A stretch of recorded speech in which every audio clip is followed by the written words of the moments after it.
भोसरी जमीन घोटाळ्या प्रकरणात राष्ट्रवादी शरद पवार पक्षाचे नेते माजी मंत्री एकनाथ खडसे व त्यांच्या पत्नी मंदाकिनी खडसे यांच्या विरोधात अजामीनपात्र वॉरंट जारी करण्यात आले असून भोसरी जमीन खरेदी प्रकरणी एकनाथ खडसे व त्यांच्या पत्नी मंदाकिनी खडसे कोर्टात हजर न राहिल्यामुळे सत्र न्यायालयाने हे वॉरंट जारी केले आहे।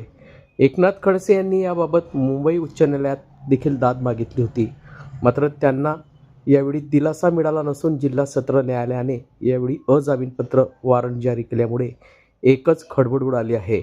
या संदर्भातली माहिती आज दिनांक 7 फेब्रुवारी रोजी दुपारी 2 वाजता माध्यमांना प्राप्त झाली असून एकनाथ खडसे यांना यावेळी अजामीनपात्र वॉरंट आल्यामुळे राज्यात एकच खळबळ उडाली असून आगामी काळात न्यायालय याबाबतीत काय भूमिका घेतं हे पाहणं मात्र महत्त्वाचं ठरणार आहे। येत्या 13 फेब्रुवारी रोजी माजी मंत्री एकनाथ खडसे हे न्यायालयात यावेळी हजर राहणार असल्याची माहिती त्यांनी माध्यमांशी बोलताना यावेळी दिली आहे। मात्र प्रकृती ठीक नसल्यामुळे आपण या तारखेला जाऊ शकलो नाही।